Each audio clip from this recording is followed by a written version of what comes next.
Ladies and gentlemen, welcome back to the Martin Silver MMA show. We are back and we've got a fantastic pay-per-view this weekend. UFC 314, as you can see behind Oscar, Volkanovski, Lopes, Michael Chandler, and Paddy Pimblett going down this weekend. We've got a stacked card, but first, before we get to all that, Oscar, I'm going over to you. How are you? I'm very good, man. I got to be honest with you. It's been a tough time being a UFC fan these last couple of weeks. These cards have been a little substandard, but the UFC has guaranteed a great card for us because they have filled this card with ranked talent and legitimate prospects. So I'm really into this card, especially that main event and co-main event. Those are really like significant fights in terms of the future of the UFC. So we have a guaranteed new champion as well in that main event. So I'm Absolutely. very excited to break this down. Absolutely. A lot going on with the UFC, a lot going on with MMA in general. If you heard the news about a GFL obviously pulling out their first two events in May, this MMA game is cruel, isn't it? It's tough to see. I want to see a second promotion that kind of drives the UFC. I don't think the PFL is that. We've seen a lot of people from the PFL slash Bellator of the fighters getting angry, kind of want to leave. Corey Anderson, Patricio Pitbull was once upon a time there, and now was angry and then left, and now is the UFC. He fights this weekend. It's interesting to see where the landscape of the MMA is at, and it's just hard to see the GFL pulling out. That was high hopes. The people I feel worse for is obviously the fighters that were promised a big payday, probably luxury, and GFL didn't deliver any of it. It's tough. Yeah, GFL had a lot of shaky foundations, if you will. That opening draft was basically rigged and it was filled with AI art. So you knew that something weird was going on there. So maybe they put on an event, maybe they don't. If I were a fighter, I would not put all my eggs in that GFL basket. I would probably be looking to return to the UFC or even fight bare knuckle. That might be a better way to go about getting a paycheck these days. A lot of the fighters that kind of left PFL to leave all the UFC to go to GFL to get that, the big money, the guaranteed big money anyway. I know Derek Bronson did, Holly Holm did. Who knows what's going to happen? But let's talk about something positive. And that was UFC 314, as we talked about in the intro. Going down this weekend, as you can see there in Miami, Florida, in the sunny Miami, Florida. Volkanovski versus Diego Lopes in the main event for the vacant featherweight championship of the world. Obviously, Ilya Spora eventually moving up to lightweight to potentially face whoever, whether that's Islam, Charles Oliveira. That is deemed to be known, and we'll find out at a later date. But today, we're talking about Volkanovski, the former champion, looking to become the two-time champion at featherweight. And Diego Lopes, the rising contender, came into the UFC on his debut against Movsar Evloev. Since then, has looked great off the back of a fantastic win against Brian Ortega, seemingly knocking him out and then waking him back up with his punches. Volkanovski heads into this one off the back of a really bad form. Obviously, his last two fights, he's getting knocked out against Islam and Ilia Topuria. If we look at that Ilia Topuria fight, a fight I believe that he should never have took so close after getting knocked out against Islam Makhachev, but he did. He risked it. That's the man he is. He is deemed, obviously, his nickname is the Great. He dared to be great. He fell up short, but now he goes again against Diego Lopes, who I talked about, who's the rising contender, surging contender. Oscar, I'm shooting straight over to you for the main event for the vacant featherweight championship of the world. This one, in my eyes, is really, really close. Volkanovski, who was, I felt like was the man at 145 pounds for years, beating Holloway, beating the likes of, the who's who. He kind of moved up against Islam, got knocked out, and he ran into, obviously, the great Ilia Topuria at 145 pounds.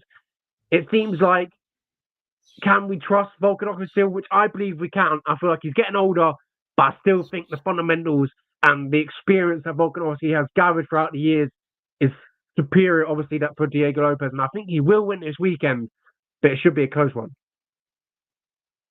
Yeah, this is a very scary weekend for Alexander Volkanovski fans because his last two fights, he got put to sleep by absolute killers. And I think Diego Lopes is an absolute killer in those early rounds. Later on, we're talking about a different fighter here.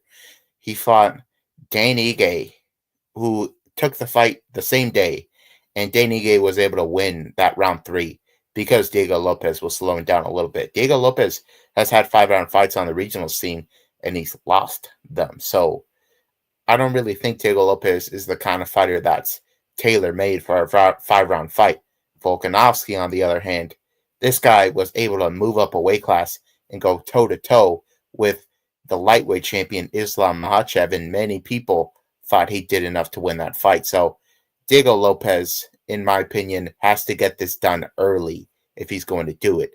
And for Volkanovski, I don't think he can eat those huge shots from Diego Lopes that he's been known to land on the likes of Pat Sabatini and Brian Ortega. But here's the thing, Volkanovski is very defensively sound usually. You see these fights where he could have gotten knocked out. He doesn't. He's defensive. Unlike Brian Ortega, who, is a punching bag, basically. He's going to be there to defend himself. He's going to be eating away at that lead leg of Diego Lopes with that calf kick. That's how he was winning the fight with Taporia. He won that first round with those calf kicks. So I think Volkanovski's going to play it safe. I think he's going to mix in wrestling because he's a damn good wrestler. I think Lopes is going to try to get something going off of his back, maybe try a guillotine, try a triangle. But if we've seen Volkanovski fights, especially the Ortega fight, you can't choke the man. He's got almost no neck.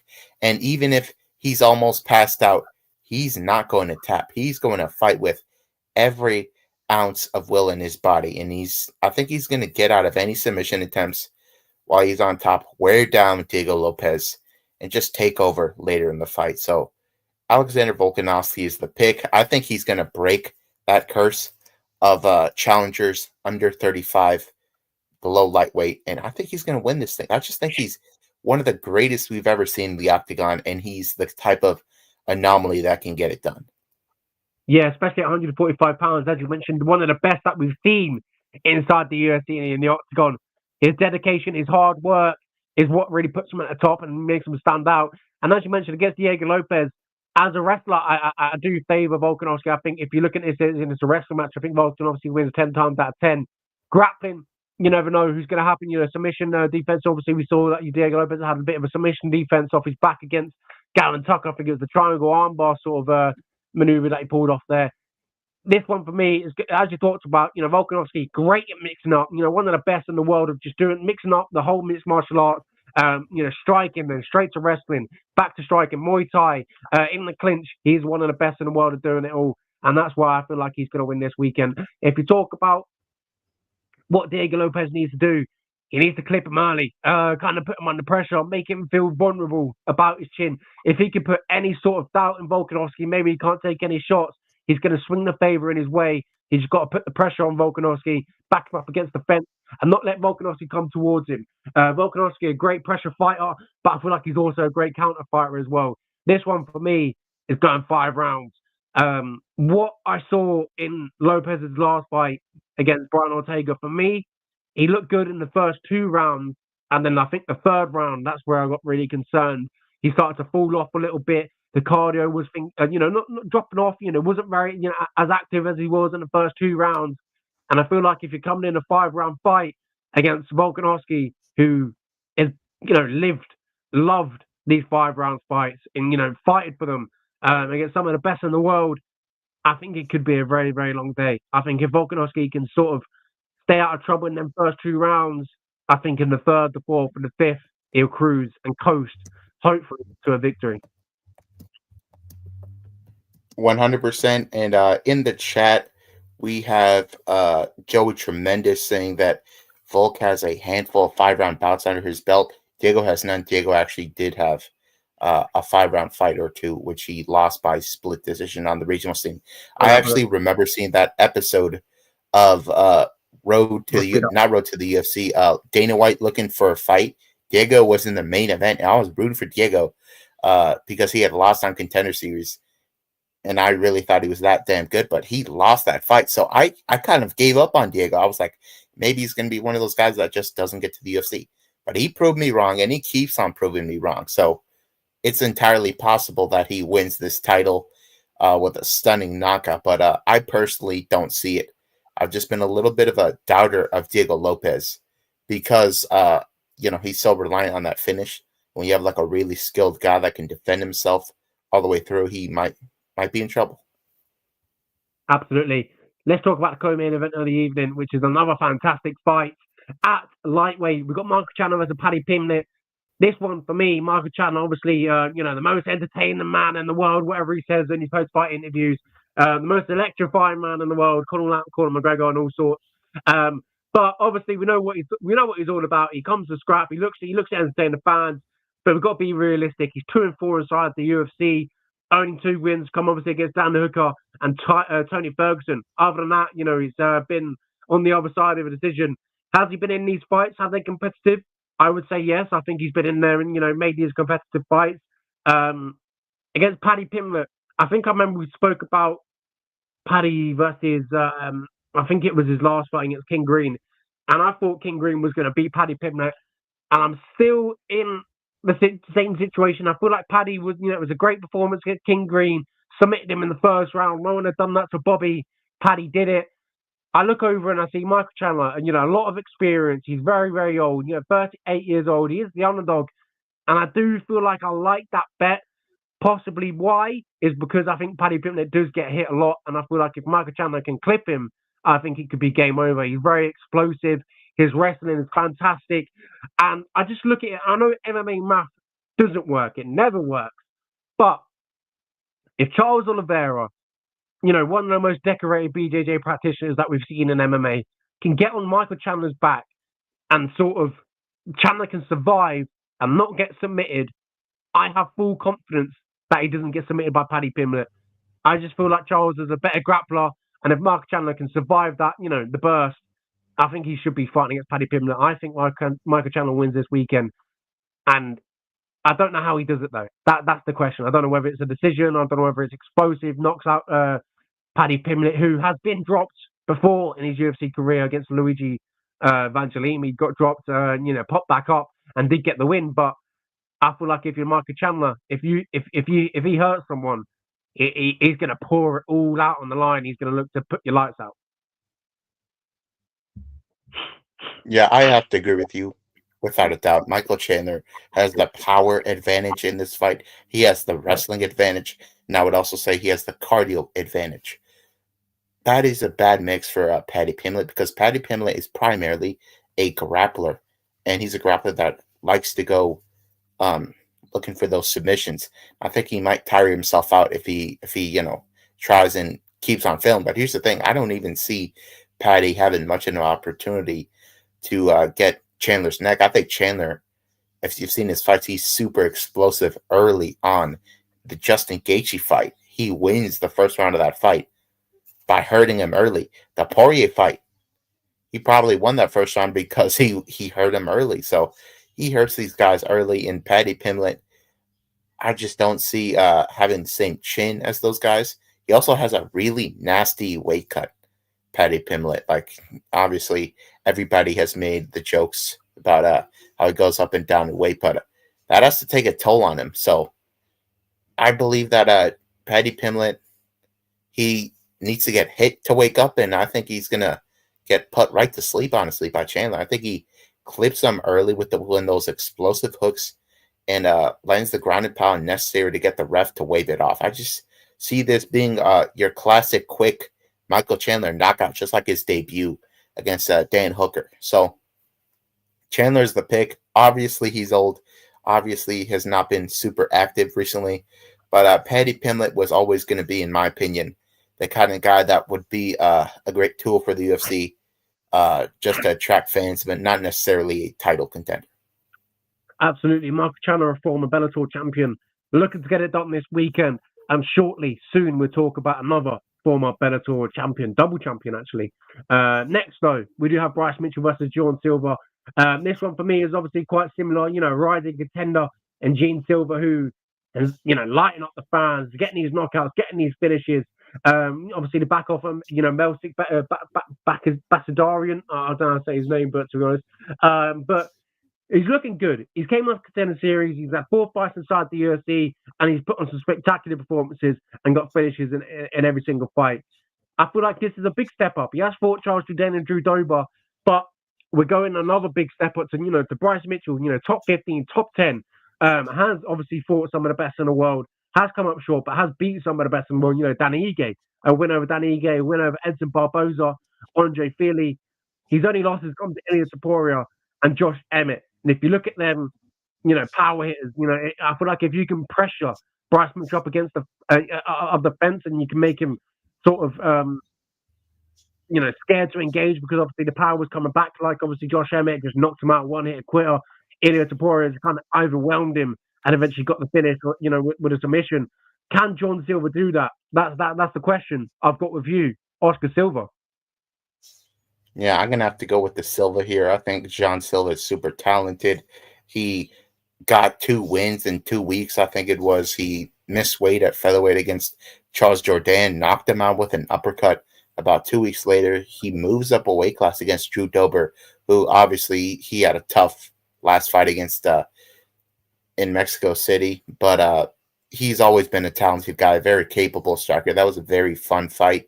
It got the fight of the night bonus, but he was really he was a physical force in there against a lightweight, and this guy's a featherweight. So I just believe his physicality on the feet and the speed, man. His last fight, Melsik Baghdasaryan, that guy's a legit kickboxer, was a pro kickboxer, and he knocked him out with ease. So Bryce Mitchell has to shoot takedowns for his life, man. He cannot afford to get hit by him. But I just don't see, even if we go to the scorecards, I don't see the judges overlooking Silva's damage over Bryce Mitchell's control time. Because if we're being honest here, Bryce Mitchell is not finishing a lot of fights as of late. Obviously, the Chrome Gracie fight, that was, it's Chrome Gracie. The guy doesn't really win fights. So Bryce Mitchell, not really a finisher. On the feet, he's going to get touched up the whole time. I believe John Silva knocks him out in round 2. I think he does it with the same uppercut he got John Silva with. Also, you have to factor in the mental game here. Bryce Mitchell has been tormented by this fight with John Silva. He said he was having nightmares. He's very emotional about this fight too. I don't know if you've seen his media day. This fight means a lot to him. So maybe Bryce Mitchell could fight a little bit out of character, leave some openings for John Silva. And John Silva, you have to think about this too. He called out Bryce Mitchell. So he's very confident that he has the requisite skills to defend the grappling and to knock him out.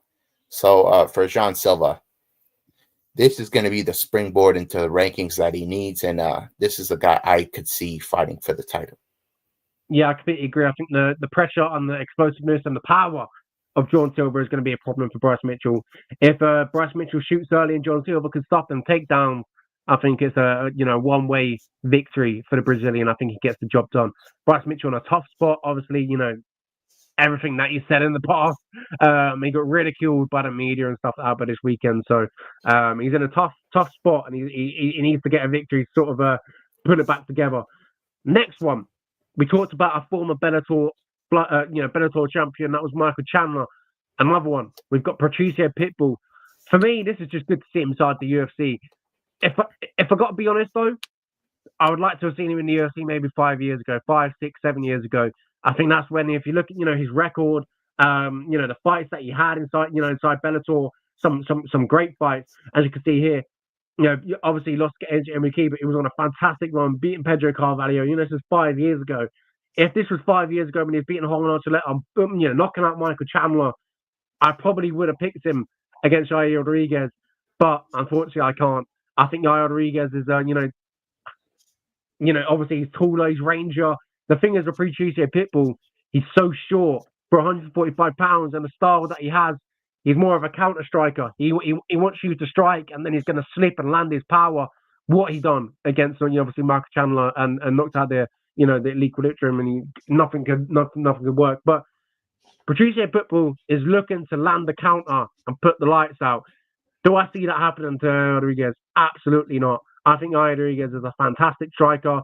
I think he took some of the best shots. Obviously, we've seen his fight with Korean Zombie, where he kept on coming forward, got hit with some absolute bombs, and then got the knockout in the last second there. I think Yair Rodriguez, the Mexican in him, will be able to take the shots from Patricio Pitbull I think this is going to be a really good fight. I think it's going to be a dogfight. But I'm sliding the Mexican. I think he's more technical. I think his kicking game as well is second to none. I wouldn't be surprised me if Rodriguez can knock out Patricio Pitbull, who Pitbull has been finished a lot in the past as well. So maybe Rodriguez by TKO or knockout is definitely the play. I agree with you here. Yair Rodriguez is super durable. The fight where he got knocked out was against Volkanovski, and that was a weird circumstance because Volkanovski headbutted him really hard. Yair barely takes a break. Next thing you know, he gets hurt on the feet and a finish with ground and pound.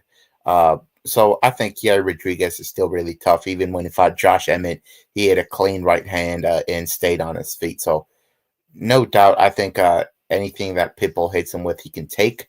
And the range striking here is going to be a really big challenge for Pitbull. When he fought AJ McKee the first time, he got put to sleep with a guillotine, but that guillotine was a product of a huge head kick that wobbled them horribly. So I think Yair is very capable of landing that same head kick on Pitbull, and I think he's a much better kicker than McKee. So I think Yair Rodriguez is 100% the pick here.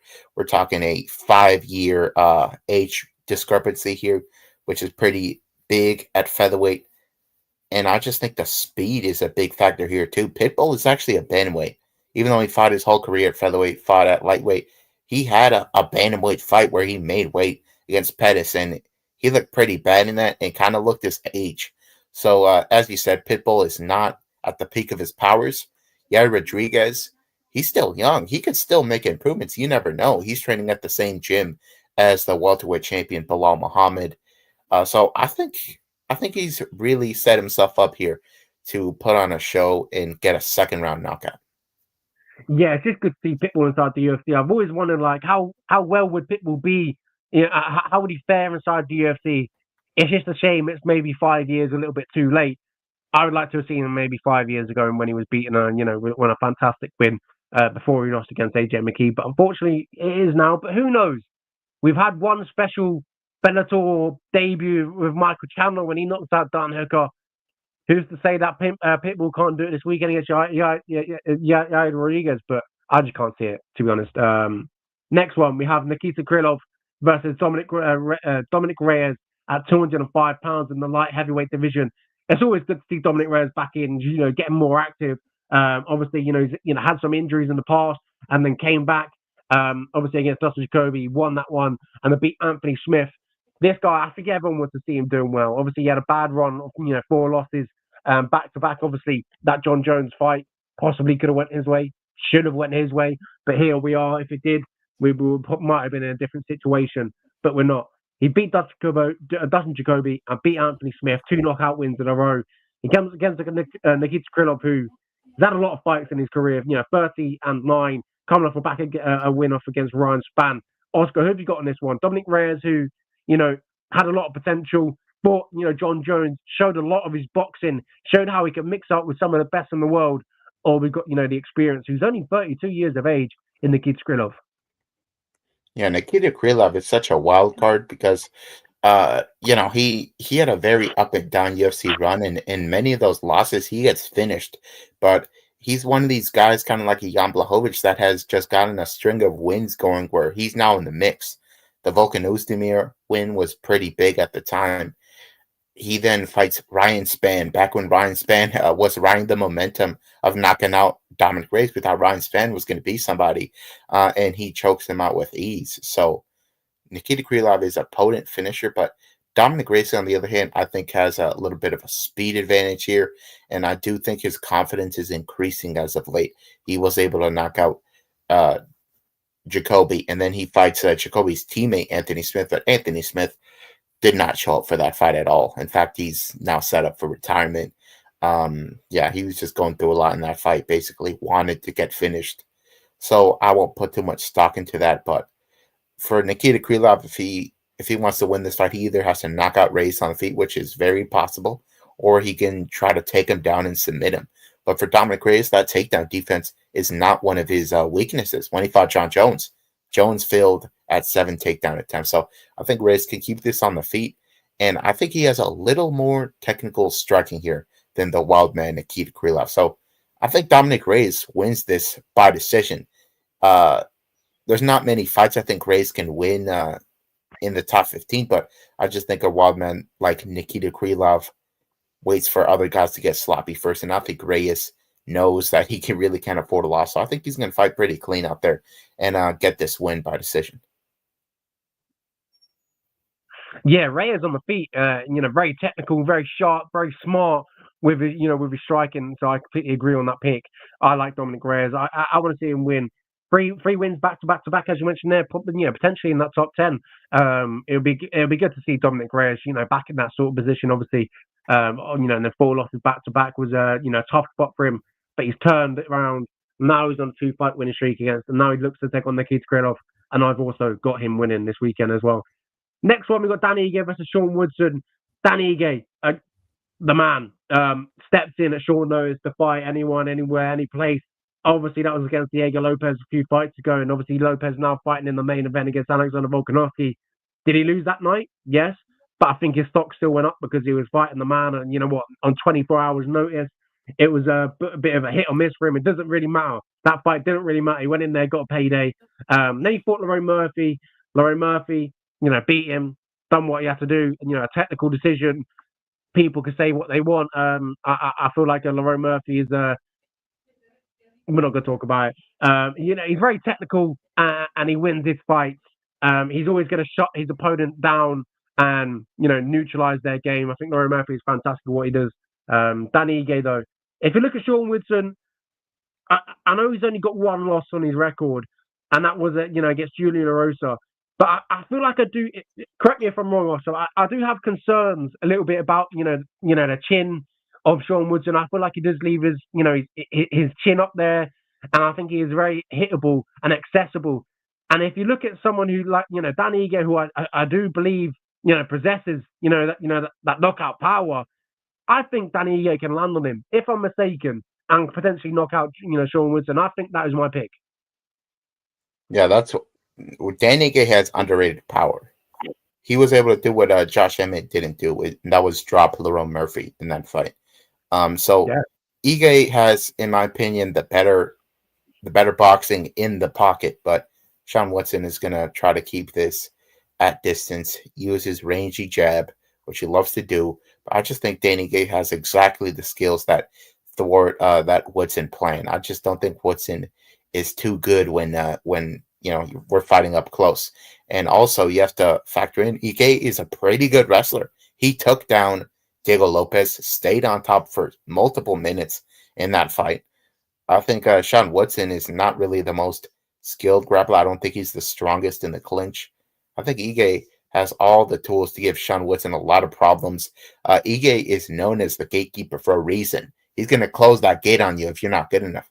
In my opinion, Sean Woodson's really not that good enough. In my opinion, I just think he just doesn't have that extra element in his skill set to beat these high-level guys. So I think the run is over for Sean Woodson heading into the top 15. And Dan Ige needs more respect, honestly. Yeah, I completely agree. I got Dan Ige. I think that's the pick. I like a check left hook in this one. As Sean Woodson steps in, maybe looks to get his strike going. Check left hook from Dan Ige, which he's done to a bigger opponent, Damon Jackson. Yeah. A few years ago. So who knows? Andre Philly too, I think it was. Yeah, Andre Philly. Next one, Bernard Jederoba versus Yan Xiaoyan. This is good to see. Obviously, Yan Xiao, competitive in a fight with her against Weili Zhang, which was a fantastic fight between two Chinese powerhouses. And then she came back against Tabitha Ricci and won that fight, unanimous decision victory. If she wins this one, potentially some title contention, stakes at this one. Obviously, Bernard Jederoba coming off a win against Amanda Lemos, an armbar in the round number 2. Who have we got on this one? Is it the Brazilian or are we going for the Chinese? I'm going back and forth on this side because I see paths to victory for both. Bernard Jederoba is probably the second best grappler in the division next to Mackenzie Dern. Bernard Jederoba, the difference for her and Mackenzie Dern is she's a much better offensive wrestler, I think. She's proven it many times. On the feet, she's got almost nothing to offer, but she's got some pressure. She has a serviceable jab, I think. But for Yan Xiaonan, she is going to destroy her if this stays on the feet. In fact, I think a knockout is possible, but I didn't like her grappling against Zhang Weili. In fact, that fight should have been stopped in round one, I think it was, when she got put to sleep with a choke. Um, I just think she's going to get taken down a lot in this fight. And Verna can get her back. Doesn't even need the submission, just needs a lot of control time. And I'm going to pick Verna to win a quite uneventful decision here. I don't like Yan Xiaonan's defensive grappling all that much. Like in the Mackenzie Dern fight, which was 5 rounds, Mackenzie Dern didn't really establish the control well enough and didn't have the wrestling like Verna has. So I think Verna has more strength than Dern in that aspect. So that's going to be the difference maker. Verna is a good pick here. Yeah, I absolutely agree. I think Verna is a great pick. I chose about Yan Xiaoyan. Obviously he has that power in the hands of his drawn against Jessica Andrade, knocked her out. Let's see what happens this weekend. But I think I just talked about Verna being, the better, the smart pick. The wrestling of Yan is definitely going to be tested. Cast your mind back a few years ago when obviously she got, controlled in a position of a crucifix against Carla Esparza and weren't been able to move. So thought maybe something sort of similar this weekend, but let's see how it all plays out. I got Werner as well, decision. I believe that's the way it'll fall. Next one, though, is a great one, an interesting one. As you can see here, Chase Hooper, a minus 700 favorite according to Tapology. The younger man, the taller man, the better reach. Is he the favorite? Jim Miller, who's been inside the UFC for, look at this, 27-17, his UFC record, compared to, obviously, in fairness, Chase Hooper's had a fair few UFC fights, 10 fights now. Can he beat Jim Miller, who's, 41 years of age? He's clearly not in the prime of his career, clearly not in the most, probably not the best shape of his career. He's 41. He will probably say he probably feels the best he's ever felt, but come on, you got to be seeing through them lies sometimes. But does Chase Hooper win against this weekend against who? What is it? Maybe 16 years? His older? Yeah, your math is correct there. Jim Miller, I think, is a better striker than Chase Hooper. He's got more punching power than Chase Hooper. He has a really good calf kick that he's been using for like a decade now. He was given Poirier problems with it. They've been good about matching up both guys, really. Jim Miller, obviously, they're giving him these really, for the most part, inexperienced guys where he can just finish them easily. And Chase Hooper, they're giving him slowly better competition, and he's passing these tests. He just choked out Clay Guida easily. He dominated Vyacheslav Borchev, who's a great kickboxer. Jim Miller, I just think is gonna end up in a scramble. That's not going to benefit him. Chase Hooper is the bigger body here. He fights at a relentless pace. I think he has better cardio than Jim Miller. So Jim Miller will have some success on the feet, but I think Chase Hooper can get this to the ground one way or another, pulling guard, whatever he needs to do.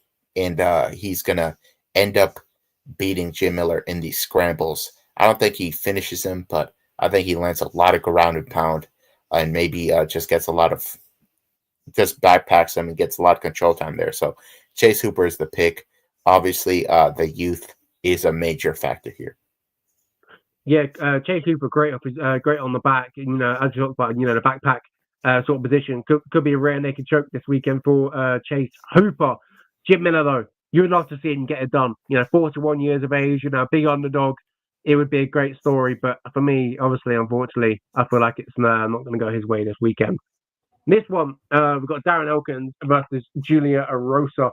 This one, a battle between guys that have had plenty fights, as you can see here. Actually, 41. I don't want to try and do that maths. Maybe 8, something like that. But they've had a lot of fights in their career. Julian Arosa, Darren Elkins. Darren obviously damaged, plus 300 underdog heading into this weekend according to Tapology, and he's looking to make 3 wins back to back to back. A little bit of a resurgence for the man. Who have you got in this one? Julian Arosa. It's crazy to think he's 35. A lot of fights in his career, 41 to be exact.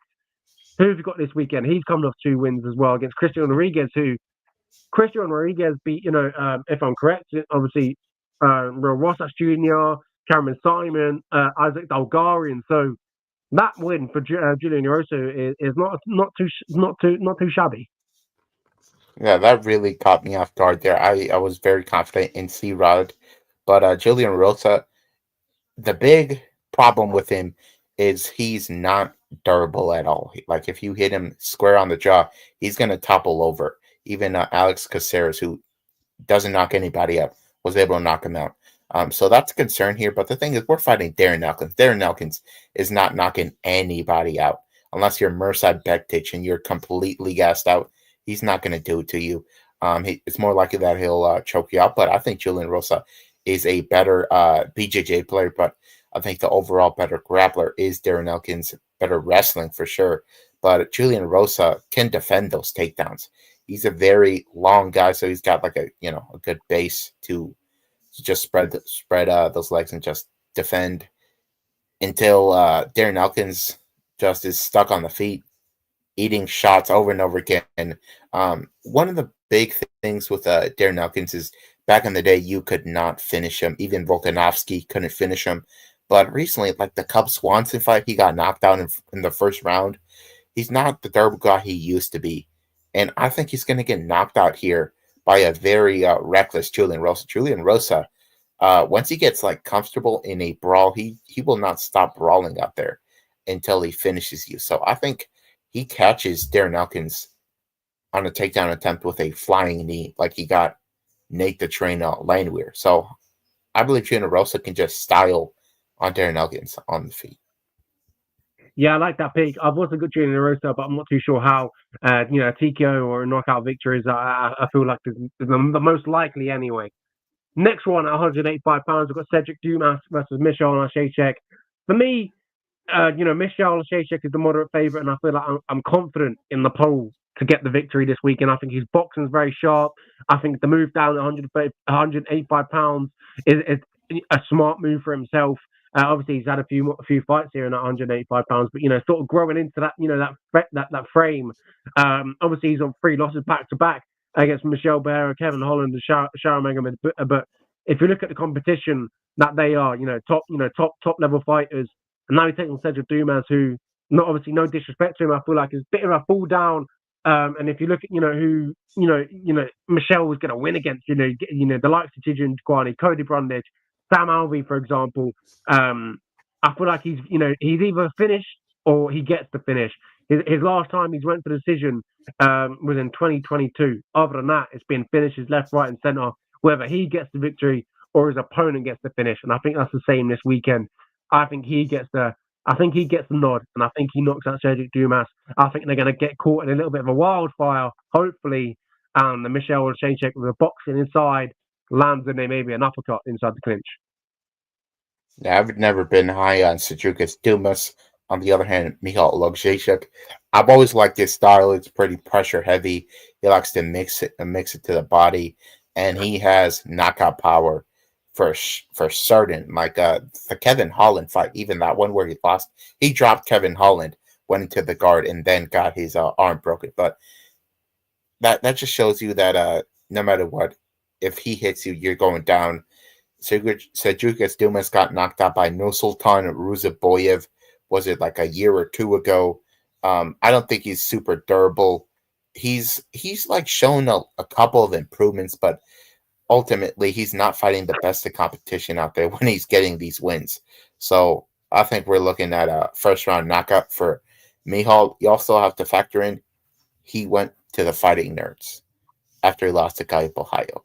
And if you know anything, that's one of the best teams out of Brazil right now. So obviously he's looking to make improvements out there, which can only benefit him against that Cedric Dumas, who I look at like enhancement talent really in this weight class. Yeah, I got Michal Lacheychek. Be interesting who wins this weekend, 185 pounds. Next one, no, we're going all the way down to the little boys, 125 pounds. We've got the flyweight coming out to on action this weekend. The third fight of the evening should be entertaining. Sumi Dirty. Everyone knows that picture that I'm going to be talking about straight away. His fight against obviously Matt Chanel, which was one of the wildest fights I've seen at flyweight in the UFC division. He lost against Tim Elliott, and then his last fight he lost against Charles Johnson. if you cast your minds back before, the loss against Matt Chanel, Sumidashi was, I feel like maybe a force to be reckoned with. He had some power in his hands. Came inside the UFC. I feel like his only flaws is when it comes to obviously grappling and submission defense. I feel like he's very susceptible of getting submitted very easily. Do I see that being a problem with Mitch Raposo? I think he obviously he'll have the grappling game between the two. I feel like Mitch as well. He got good hands as well. This one a tough one for me to call, but I'm going with Sumidashi. I think he gets back in the win column, and I'm hoping for him to get his hands working early, hit Mitch maybe a couple times, and maybe get the finish. I think if you look at Mitch, got submitted on the extended series against Jake Hadley in 2021. I don't see Sumidashi submitting him. I think this one's going to be contested on the feet. Should be a good one. Should be nice and technical. And I think Sumidashi is going to clip him nice and hard, like we've seen in the past, and hopefully get a finish. Yeah, the matchups for Sumidashi have been really bad as of late. Honestly, I was surprised he didn't get cut after those losses. They were so bad. He's getting guys that are pretty capable grapplers. Matt Chanel, black belt. I obviously picked Chanel to win there.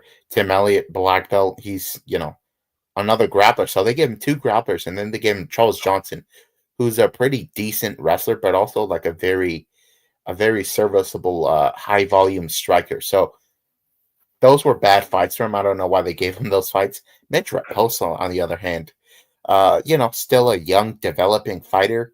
I'm surprised he got the Contender Series shot that quick. After Contender Series, he comes from the gym that Calvin Kattar and Ralph Font started at in Boston.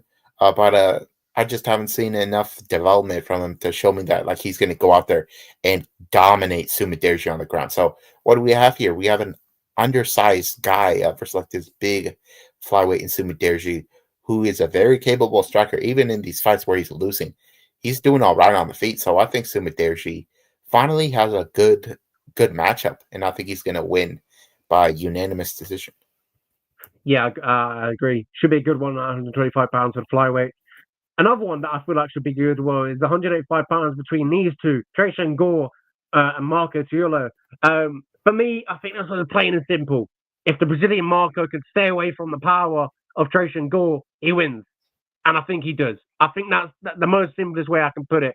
Trace Gore can hit absolutely hard. He's got rocks in his hands. We saw that obviously, and a few fights ago, obviously on the Ultimate Fighter.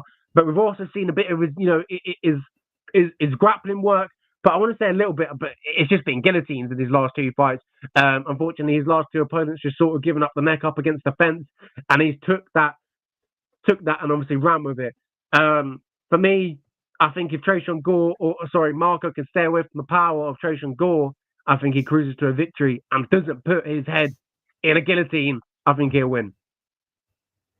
Yeah, for the power here, I think the bigger concern is for Gore. I think Gore should be concerned with Tulio's power. If you ask me, Tulio has a lot more experience, has proven that he can knock a lot more guys out. And for Gore, I think he's got durability issues because you've got Cody Brundage, and Cody Brundage, we like to trash him a lot on this show. And he's mainly a wrestler. He doesn't really knock too many guys out, and he knocked out Gore. So I don't like Gore's durability. I don't like that he's got limited experience. He's not been super active since he won the Ultimate Fighter. So no, he did not win the Ultimate Fighter. He was going to be a finalist on the Ultimate Fighter. And then he fought Brian Battle, who won, and he lost that fight as well. So for Gore, I still see a developing fighter. He's got a lot of physical strength. Those guillotines were more so like, power-based than technique-based, not exactly a wizard on the ground. So for Tulio, I don't think Tulio's the cleanest fighter out there, don't get me wrong, but I think he hits very hard and he's got more experience here. So I'm going to pick Tulio. I think he knocks out Gore. I'll say round one. Yeah, I think there's definitely going to be a finish. Obviously, touch wood. We've not had great luck inside the UFC in the last few weeks, so I'm hoping the card starts off to a bang. So I always say, if it starts off positively, that the card's going to end positively. It's going to keep the momentum. That's what we need this weekend. And the fight between Nora Coronelli versus Haley Kwan is an important one, 135 pounds, a bantamweight. I think for me, this one's going to go to decision. But I'm hoping for a good fight to kick it off and have good momentum. If you look at Nora, the French, obviously 6 months ago. If you look at Haley, last fight was 2023, and she lost that one against in decision as well. But 1 year and 11 months ago, been very inactive. If you look at the French, sort of been inside the UFC. Had a win against Melissa Mullins. A KO to go to the body, and obviously the head kicks as well. So she does have that finishing power ability.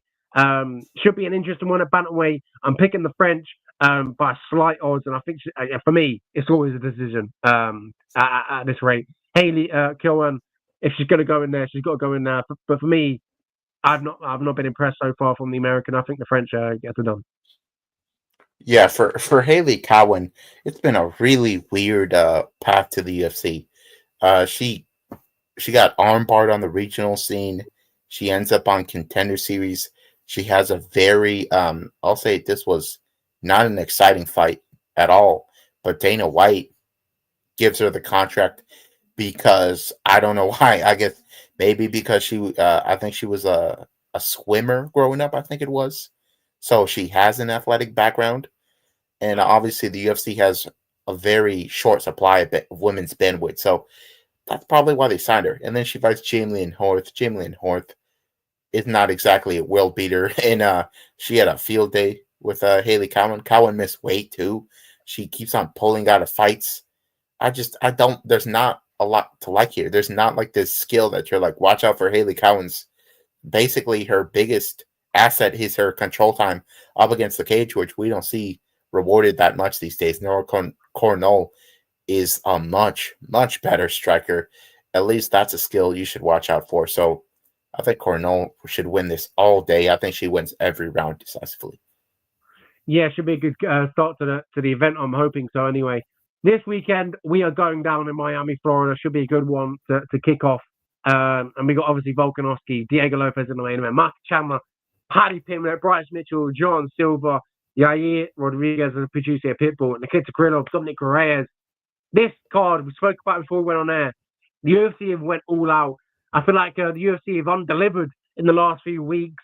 This one, Oscar, unless a miracle happens or something dodgy happens, surely we're getting some entertaining scraps this weekend. Surely, right? Surely. Yeah, and honestly, it could be any of these fights that you could see a fight of the night type fighting. Like, they have all the tools to put on maybe the best card of the year. The UFC, they get paid a lot by the state of Florida, so that's why they have these great cards. So I am actually picking the main event to be the fight of the night. I think that's going to be a very fun fight. We could even see a scenario where Lopes hurts Volk early on, but Volk survives and just puts the punishment on Lopes later. I really like that main event. I think it's going to be fireworks out there on either side. Yeah, I completely agree. For my pick fight of the night, it's going to be Yair Rodriguez, Patricio Pitbull. I think Patricio Pitbull is going to go in there, try and make a statement. This one for me, if Pitbull goes in there and potentially knocks out Yair Rodriguez straight in there at 145-pound title contention, surely. So he's going to look to go in there and make a statement against Yair Rodriguez, a guy who's known to be taking a lot of shots. He's only been finished against Volkanovski, which, as talked about, was a weird finish, more of a combination, adding up of strikes and just sort of saying no mass. If Patricio Pitbull can go in there, put the lights out of the Mexican, which is going to be a hard task, will be a fantastic debut. Yair Rodriguez, though, is great. His kicking game we spoke about earlier. That one for me, I think has fight of the night written all over it. I think it should be really, really good. I'm looking forward to that one. This card, though, second to none, Michael Chandler, Paddy Pimblett in the co-main event. That's 5-5s, by the way. I don't think we're going to need them. I have a feeling we're not going to need them. Yeah, I agree with you there. I think it would only happen if Paddy Pimblett just dominates Michael Chandler like Charles Oliveira did. But even in that fight, Charles Oliveira almost knocks out Charles Oliveira. Michael Chandler almost knocked out Charles in the last couple minutes of that fight. So anything is possible here. I think the only thing guaranteed is Michael Chandler saying, Conor McGregor, I'm going to call you out. That's the only thing that's guaranteed. Yeah, I completely agree. And if you do want to join us next week as well, we've got Ian Gary versus Carlos Prates, Anthony Smith, Ming Yang Zhang in the co-main event, Michelle Piera versus Bruce Magomedov. pretty decent one as well next week as well. And as we mentioned before we went on air as well, in front of fans once again. That's what we want to see. Honestly, that card is really damn good. Like, honestly, you got fighters that could be ranked in the prelims, which is a rarity on these Apex cards. I'm a big Giga Chikadze fan, always brings the action. So that David Onama fight is going to be a lot of fun to watch. And honestly, we say this every week, but whenever it's out of the Apex, the excitement goes up a little bit, does it not? It does, unless you're in UFC London, but we won't talk about that one. Oscar, always a pleasure talking with you. I'm hoping UFC 314 delivers this week, and I think it has all the tools and all the making to do so. We've got the UFC Featherweight Championship on the line. We've got Michael Chandler, Paddy Pimblett in the co-main event. We've got some great scraps on the main card, on the prelims, early prelims. Make sure you tune in because it's going to night not to be missed. And then we'll talk about next week when we talk about Ian Gary versus Carlos Prates in the main event. That one should be a great one as well. So make sure you join us next week. Oscar, any last sending off words before we let them all go? Just make sure you enjoy the fights tomorrow. They're going to deliver. You heard the man. Catch you all next week.